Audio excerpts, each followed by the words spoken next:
Dans un restaurant, pourquoi est-ce qu'elle est seule, si on se pose des questions, etc. Disons que j'ai pas honte, mais j'ai presque peur d'y aller seule en fait. Les gens vous regardent d'une manière différente. Ça, je crois que je suis pas encore prête, mais peut-être, pourquoi pas. Vous est-il déjà arrivé de déjeuner ou de dîner tout seul dans un restaurant ? Mais attention, hein, je parle d'une vraie sortie au resto. Pas le Starbucks du coin, pas le bar à salade à côté du bureau, pas la cahute de l'aéroport. Hein ? Alors ? Ouais, si je pose la question, c'est justement parce que souvent, la réponse est non. Sauf qu'à exceptionnel, on ne mange pas tout seul au resto. Pourquoi ? Parce que ça paraît impossible, que l'idée nous angoisse, qu'on en a honte, qu'on se sentirait observé, misérable même, abandonné. Comme si le fait de manger seul et en public était contre nature. On a tous en tête ces souvenirs de cantine, au collège, quand on se demandait à côté de qui on allait s'asseoir. Bon, moi personnellement, c'était l'une de mes plus grosses angoisses. Et visiblement, j'étais pas la seule, vu la flopée de films dans lesquels la tristesse et l'abandon sont symbolisés par des gens qui finissent par s'attabler tout seuls. Dans une scène de Lolita malgré moi, attention, chef-d'œuvre, sortie en 2005, on y voit par exemple Lindsay Lohan, alias Caddy, préférer prendre son déjeuner assise seule dans les toilettes, la porte fermée, plutôt que d'affronter la solitude de la cafétéria.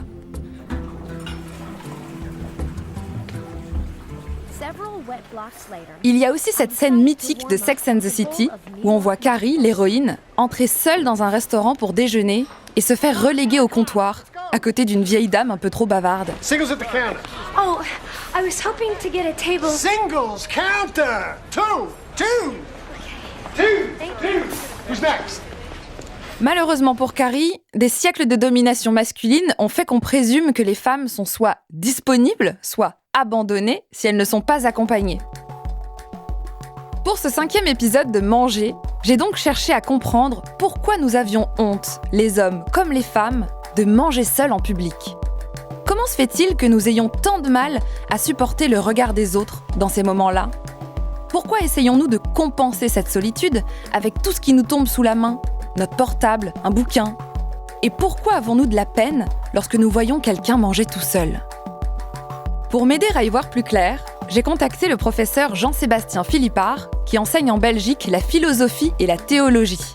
Il a justement fait de la table et du manger ensemble l'un de ses sujets de prédilection. Ni une, ni deux, j'ai saisi mon téléphone et j'ai appelé Bruxelles. Je m'appelle Lauriane Meulière, je suis journaliste, j'adore manger, mais surtout, j'adore vous en parler.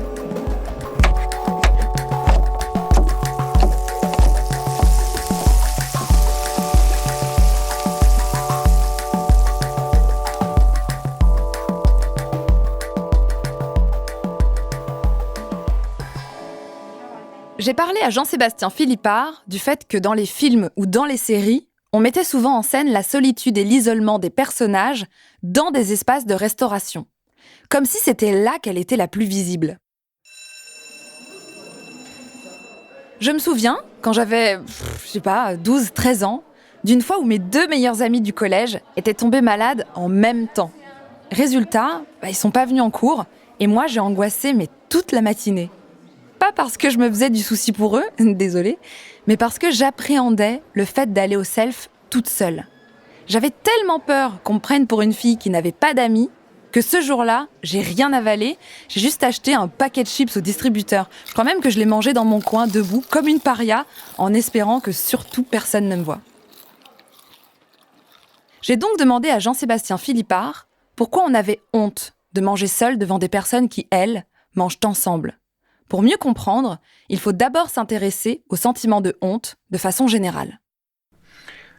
Alors, c'est quoi la honte ? La honte, c'est le fait de se sentir de trop. Ce qui est terrible dans la honte, c'est que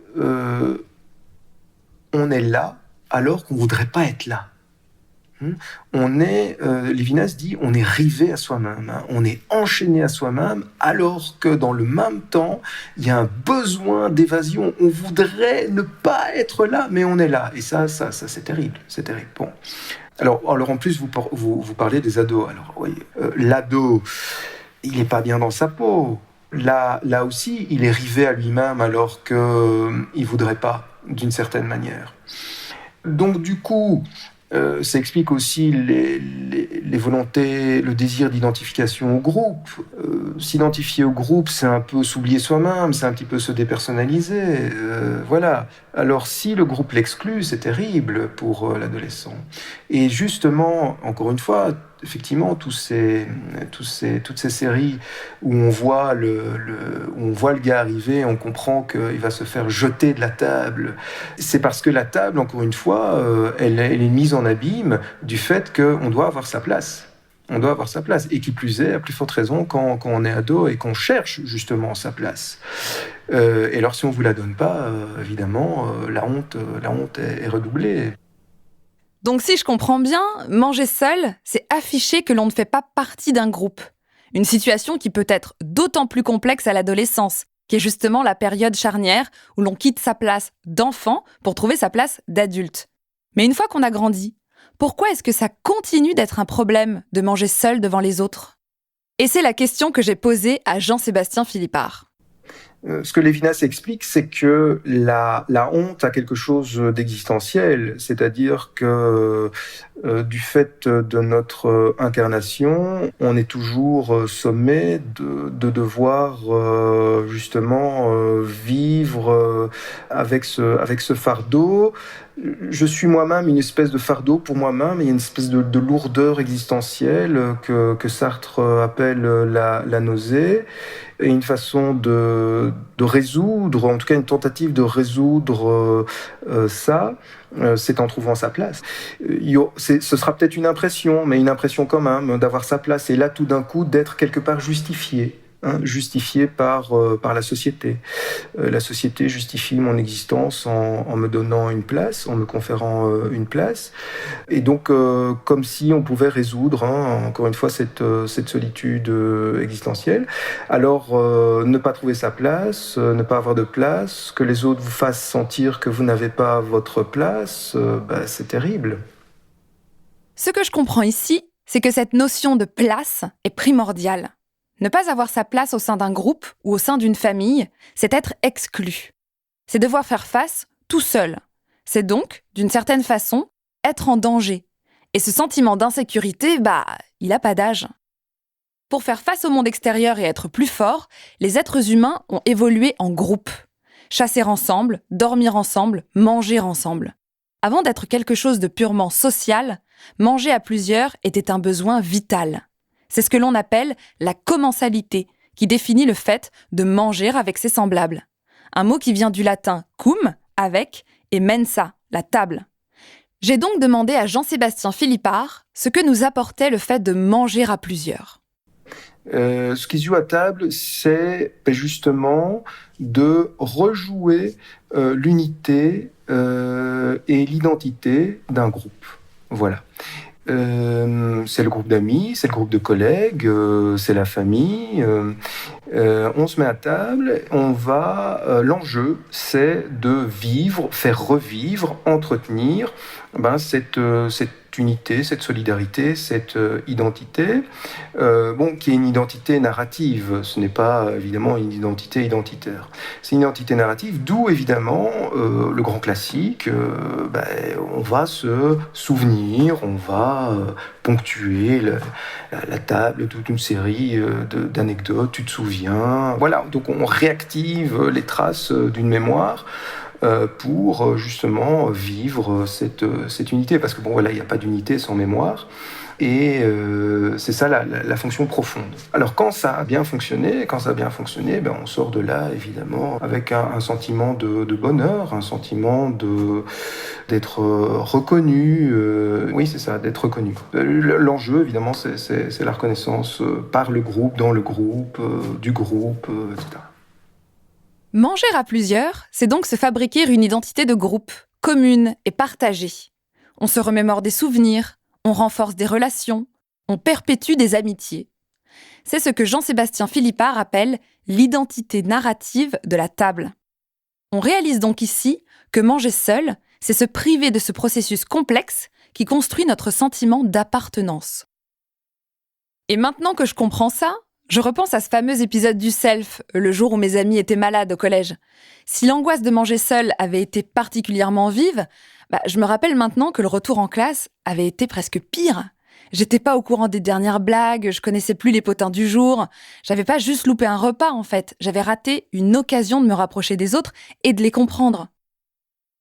J'ai voulu savoir si le fait de manger dans son coin pouvait être mal perçu parce que c'était refuser de jouer un rôle dans cette fameuse identité narrative du groupe.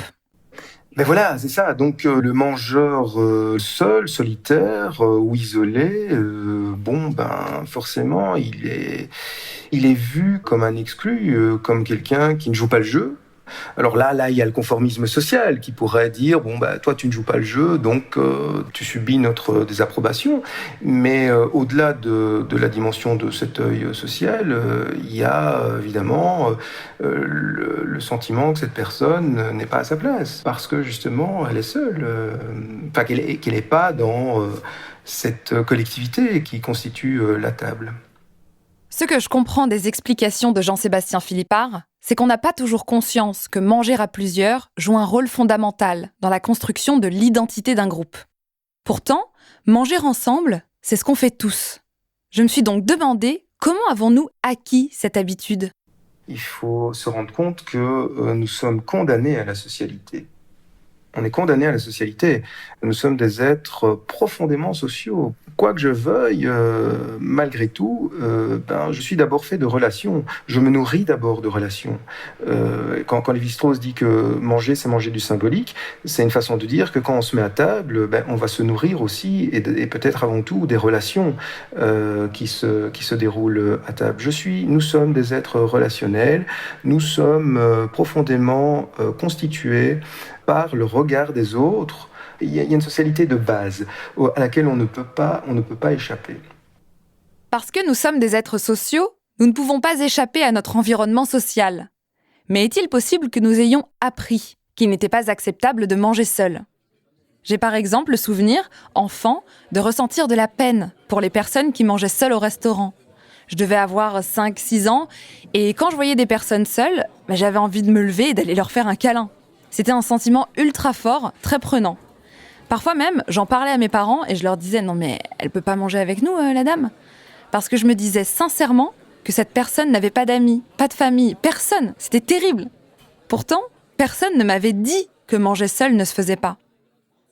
J'ai donc demandé à Jean-Sébastien Philippard comment nous avions appris, enfants, à percevoir ces mangeurs solitaires comme des exclus. La table, elle joue un rôle fondamental dans l'éducation. Et là, à table, se joue aussi toute une socialité. C'est-à-dire l'enfant, il comprend que les personnes, ils occupent une certaine place. Vous avez déjà remarqué qu'on a une table, en général, on va vouloir occuper la même place. Non, ça c'est ma place. Ah bon, il y a ton nom dessus, non ? Donc on a nos places aussi. Il y a une géographie de la table, on a nos places, et ces places correspondent aussi à un rôle qu'on va jouer. Et ça, l'enfant, il voit, il comprend que même chez lui, à la maison, on joue des rôles, que ces rôles se jouent à table. Et alors là, l'enfant, il va imiter. L'éducation, ça passe d'abord par l'imitation. Bon, alors, vous êtes enfant, vous voyez quelqu'un qui mange tout seul, vous comprenez pas. Vous comprenez pas. Vous êtes dans ce processus mimétique, vous observez les adultes, et particulièrement à table. Et là, tout d'un coup, vous découvrez un adulte tout seul à sa table. Vous comprenez pas. Notre éducation joue donc un rôle essentiel. C'est durant notre enfance que l'on assimile, souvent sans nous en rendre compte, que la table et le repas doivent être pris à plusieurs et que chacun doit y trouver sa place, au propre comme au figuré. Mais cette éducation ne fait pas tout. Elle évolue en permanence. Surtout, elle s'inscrit dans une culture. Et en Occident, la religion et les représentations judéo-chrétiennes font partie intégrante de cette culture. Donc, de la façon dont on a façonné l'imaginaire de nos repas. Il y a eu « ce pain est mon corps, ce vin est mon sang du Christ » qui appelle à communier, le fait de rompre et de partager son pain, puis les agapes chrétiennes où tous les sexes et toutes les classes sociales se rassemblaient pour faire la fête et partager un repas. Ce besoin de communier des chrétiens est étroitement lié à une idée de communauté. J'ai donc demandé à Jean-Sébastien Philippard comment le christianisme, si profondément ancré dans notre histoire, considérait les mangeurs solitaires. C'est une grosse question, parce que le christianisme, c'est 2000 ans, c'est 2000 ans d'histoire. Si la norme, c'est la fraternité, alors de deux choses l'une en fait. Soit la personne qui se retrouve seule, eh bien il faut l'inviter à table. Il faut l'inviter à table, voilà. Je crois que dans certaines régions catholiques d'Europe, à Noël, il y a ces habitudes d'inviter quelqu'un qui serait seul à sa table, voilà. Donc c'est inviter l'étranger à sa table, qui vient du judaïsme aussi, puisque dans le judaïsme, on doit aussi, dans certaines tables, laisser une assiette pour le prophète Élie. Non, pour l'étranger, parce que l'étranger pourrait être en fait le prophète Élie. Voilà. Et donc la personne qui mange toute seule, on va l'inviter à notre table. Enfin, qui n'aurait pas d'autre choix que de manger seule, on l'inviterait à notre table. Donc ça, c'est la première approche. La deuxième approche, ce serait une forme de mépris, parce que cette personne n'aurait pas le sens de la communauté, n'aurait pas le sens de la fraternité. Voilà. Enfin, je veux dire, le Christ qui se donne à table, il nous signifie que l'humanité, c'est la partager, et que c'est le partage qui nous constitue comme hommes, et on retrouve le nous. Ce qu'on comprend dans la Bible, c'est que manger, c'est partager. Et partager, c'est être un bon chrétien. Avec les explications de Jean-Sébastien Philippard, je comprends mieux la pression qu'on peut ressentir à l'approche du repas de Noël, quand on n'est pas vraiment proche de sa famille. Car même si aujourd'hui, cette fête est moins associée à ses origines religieuses et qu'elle peut être célébrée par tous, elle continue de symboliser les valeurs chrétiennes au sein de nos familles. C'est la famille, c'est le repas de famille. Alors là, si vous voulez, ne pas avoir d'amis, passe encore, mais alors ne pas avoir de famille, ne pas avoir de liens familiaux auxquels pouvoir se rattacher ou auprès desquels être accueilli ce jour-là, là c'est terrible. Là, c'est terrible, quoi. Ça signe quand même une exclusion sociale extrêmement forte. Donc là, il y a quelque chose qui va s'activer et qui explique pour moi ces élans de générosité au moment des fêtes. Donc voilà, je pense que ces temps de fête exacerbent la dimension profondément sociable, ce nous primitif dont je parlais. Et donc là, se retrouver seul lors de ces fêtes, c'est évidemment une expérience terrible. Terrible, parce que ça c'est se sentir exclu de la société. Mais en même temps, ça explique ces élans spontanés de générosité, c'est-à-dire que là, du coup, on se sent aussi, nous, obligés d'accueillir et de ramener comme ça dans la société ceux qui sont exclus, et ceux qu'on a exclus aussi. Le fait de vouloir remettre dans le droit chemin les brebis égarées, comprendre asseoir à table les mangeurs solos, vient donc de notre nature sociale, de notre éducation, mais aussi de notre culture judéo-chrétienne.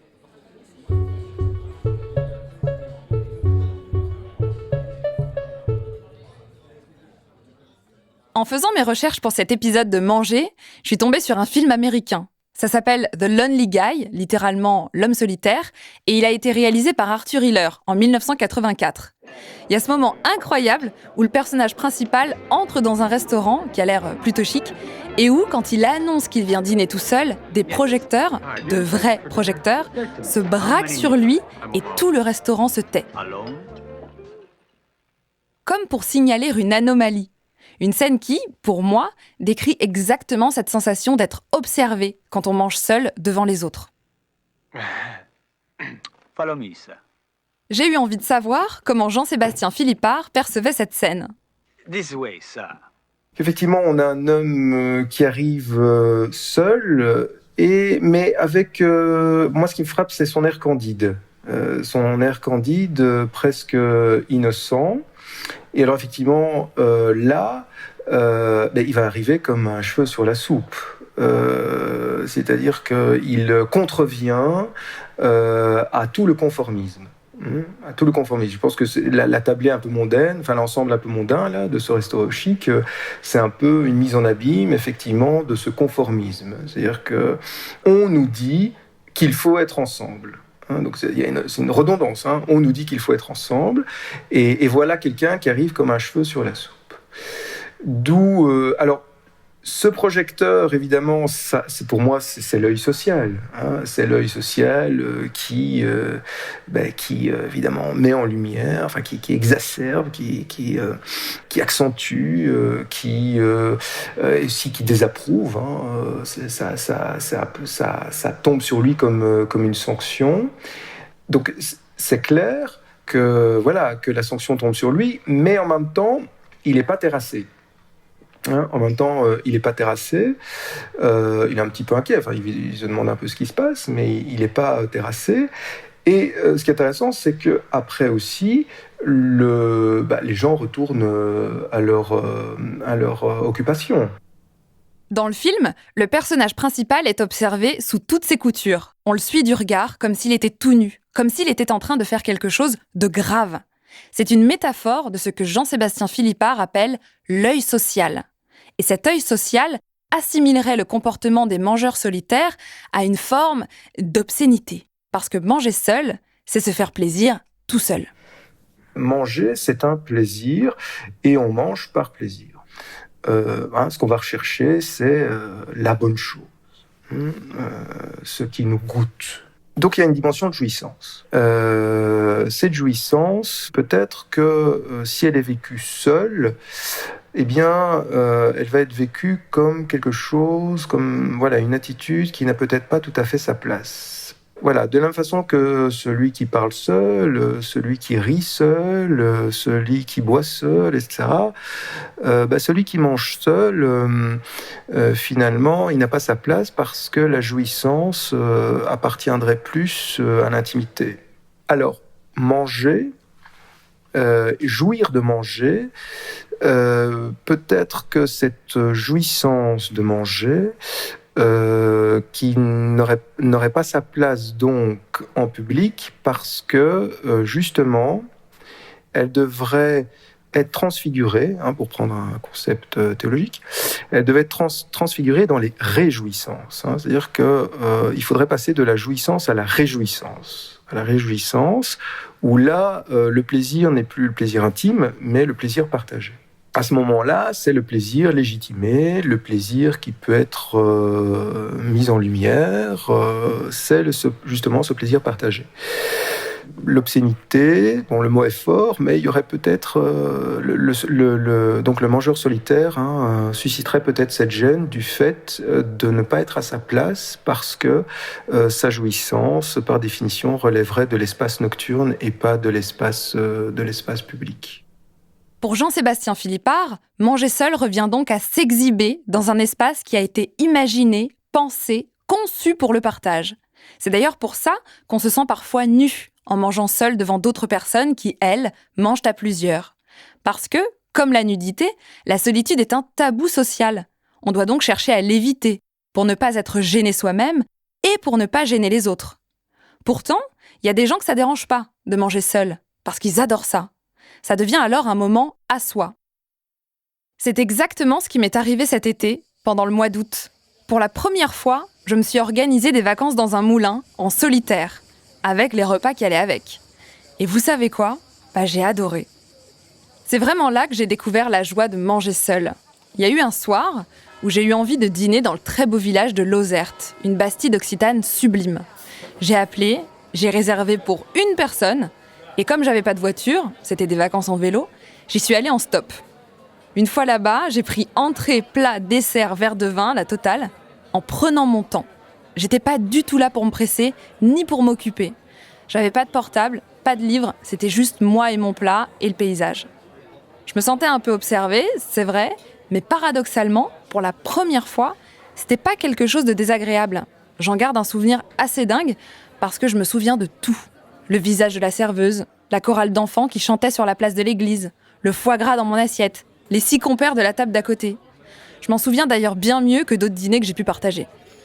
J'ai voulu demander à Jean-Sébastien Philippard ce qu'il pensait de mon dîner en solitaire. Bon, vous avez déjà dans cette situation un statut de voyageuse. C'est pas la même chose. Les attentes sont pas les mêmes. Votre statut de voyageuse qui vous exonère aussi de vos relations proches, de vos relations de votre entourage social direct. Bon, c'est déjà un avantage. Mais je pense que là, vous avez peut-être vécu un moment de grâce. Ça arrive, heureusement, un moment de grâce, c'est-à-dire que j'imagine la douceur de la soirée, vous êtes en terrasse, sans doute aussi pour profiter d'un beau paysage. Et là, je pense que je pense que ce qui s'est passé, c'est une composition rythmique entre votre regard et le paysage. Vous vous êtes senti charmé par le paysage. Sans doute que la nourriture, enfin tout ce qu'on vous a proposé, aussi votre repas, vous l'avez assimilé comme faisant partie de ce moment de grâce, comme étant peut-être comme un don aussi. Le regard institué des autres, l'œil social, il se remet en retrait, il se suspend. Être en voyage facilite donc la tâche des mangeurs solitaires. Sans nos proches, et avec un statut de voyageur, il est plus facile de se laisser aller et de vivre, comme moi cet été, un moment de grâce. De ressentir cette fameuse composition rythmique réussie dont parle Jean-Sébastien Philippard. La preuve, c'est que si j'envisage de manger à nouveau seul en voyage, j'ai encore du mal à me dire que je vais faire la même chose à Paris. Mais aurais-je vécu la même chose si le restaurant de ce petit village avait été vide? Ou si j'avais dîné seule dans mon moulin? Dans le dernier épisode de Manger, intitulé « Dis-moi dans quel resto tu manges, je te dirai qui tu es », la sociologue Frédérique Giraud me parlait du restaurant comme d'une scène de théâtre sur laquelle on joue un rôle et notre place au sein de la société. Est-il possible alors que manger seule, à cette terrasse, cet été, ait été un moyen pour moi de montrer au monde mon indépendance, ma liberté, ma témérité, de m'affirmer en tant que femme de 27 ans qui voyage seule pour envoyer à tous les autres le message que je n'avais pas besoin d'eux et surtout pas d'un homme pour être bien. Alors oui, ça peut être ça, oui. Ça peut être ça aussi, ça peut être une petite forme narcissique. Alors c'est très curieux parce que c'est évidemment la contradiction du narcisse, c'est-à-dire que là dans le cas il va avoir besoin des autres pour montrer qu'il n'a pas besoin des autres. Voilà. C'est là où évidemment on a une faille. Et donc finalement sa petite jouissance à lui, ça va être finalement de se tenir en retrait et finalement d'espérer qu'on va le regarder, parce que là pour le coup si personne ne le regarde un petit peu de travers, a fortiori dans une société du spectacle comme la nôtre, il a raté son opération. Ce que nous dit Jean-Sébastien Philippard, c'est que nous avons, même en mangeant seuls, besoin des autres pour leur montrer qu'on n'a pas besoin d'eux. Une preuve de plus, s'il en fallait, que nous sommes des êtres sociaux. Manger seul nous rend en réalité plus sensibles à ce qu'il se passe autour de nous. On est souvent plus enclin à discuter avec le serveur ou avec le barman, à observer les faits et gestes de la table d'à côté. On a plus tendance à s'installer au bar, là où d'autres personnes mangent seules et où la discussion se noue plus facilement. J'ai donc posé la question à Jean-Sébastien Philippard. Est-ce qu'il ne s'agit pas d'une manière de créer malgré tout du lien social ailleurs qu'à sa propre table? Ah oui, alors si vous parlez si vous cherchez à parler au serveur, si vous parlez avec le barman, si vous prenez part à une conversation d'une table, ce qui peut arriver aussi, effectivement, là vous manifestez très clairement du lien et un besoin de lien. Donc vous n'êtes pas venu pour rester seul, vous êtes venu pour quand même partager quelque chose. Et alors là, si vous avez réussi à tisser un petit échange, quelque chose avec le serveur, le barman, oui, là c'est encore mieux, parce que vous êtes dans une position un peu privilégiée comme ça par rapport au reste. Vous faites un peu partie de ceux qui organisent tout ça. Vous êtes de connivence avec ceux qui organisent ça. Donc là, ça vous donne une place un petit peu à part.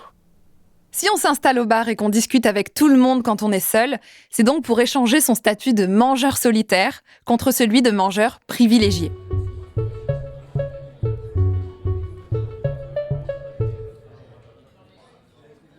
On approche de la fin de cet épisode.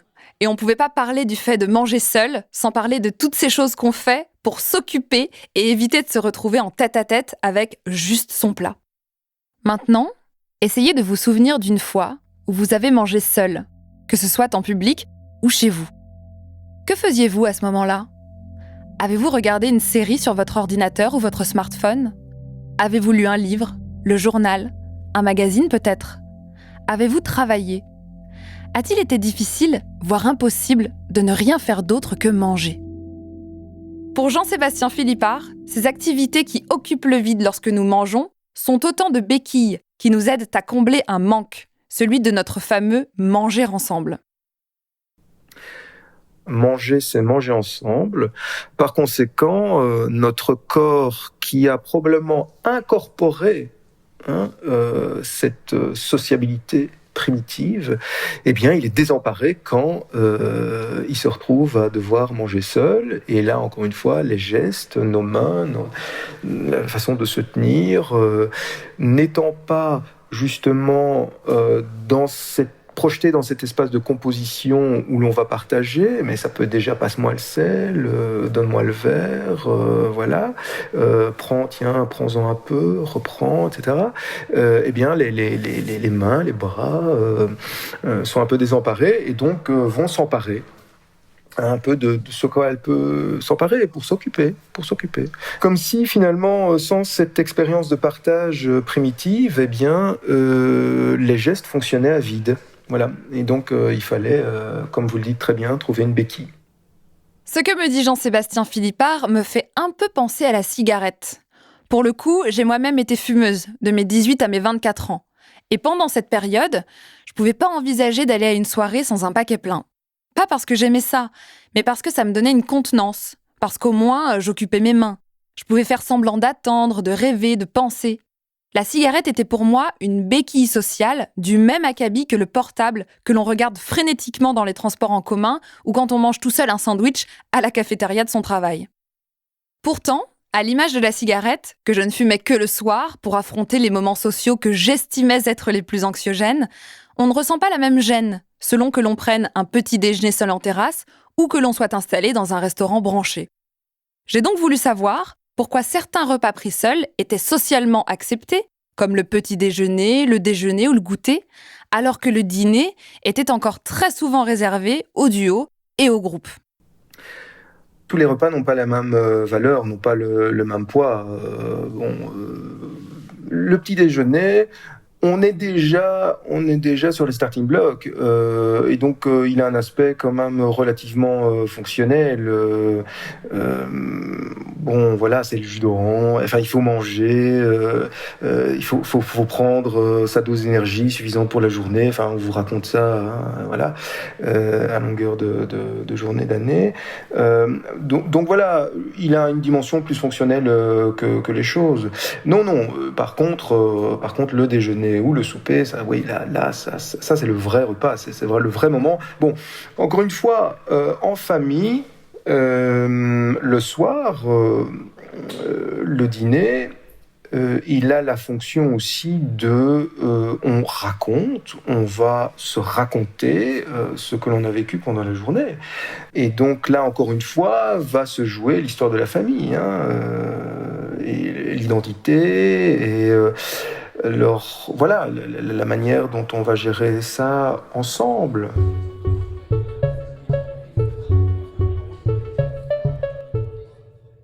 C'est maintenant la fin de cet épisode. Grâce à Jean-Sébastien Philippard, on sait désormais pourquoi il nous est si difficile de déjeuner ou de dîner seul en public. Parce que nous sommes des êtres sociaux, c'est-à-dire que l'on a besoin de nos semblables pour survivre et pour vivre. Manger seul, c'est par définition être rejeté du groupe et donc être en danger. Ça, on n'y peut rien, on a peur du danger de manière innée. Ensuite, il y a tout ce que nous avons acquis. Manger à table quand on est petit, en famille, se raconter sa journée, se rappeler des choses ensemble. Tout ça participe à l'écriture d'une histoire commune qui vient solidifier les liens d'un groupe. Il y a aussi tout notre héritage culturel et l'impact que des siècles de religion ont eu sur nous, qui nous poussent à éviter de nous afficher en solo.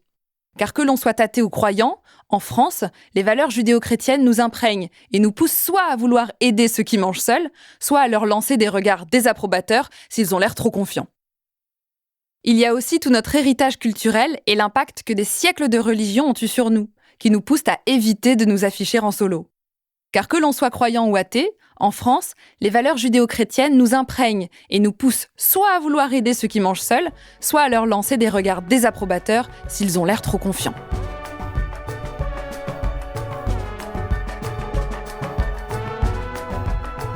Vous venez d'écouter le 5e épisode de Manger. Maintenant, seriez-vous prêts, ce week-end, à pousser la porte d'un restaurant à la mode et à vous y installer pour dîner tout seul ? Dites-nous tout sur Facebook, Twitter et Instagram, @manger-podcast. Et papotez avec moi sur Instagram, @Lauriane avec 2 N, M-E. Vous pouvez écouter Manger sur iTunes, SoundCloud, YouTube, Google Podcast et toutes les applications de podcast que vous avez l'habitude d'utiliser. On compte sur vous pour nous laisser vos commentaires, vos remarques et 5 étoiles. Manger est un podcast de Louis Média, réalisé par Léa Chevrier. La prise de son a été faite par Jean-Baptiste Aubonnet. L'épisode a été mixé par Tristan Mazir et la musique est de Jean Thévenin. À la production de cet épisode, Maureen Wilson avec Mélissa Bounois. Wendy Leneillon, Maëlle Diallo et Hortense Chauvin ont aidé au montage. Et les illustrations sont toujours de la talentueuse Marie Gu. Ciao!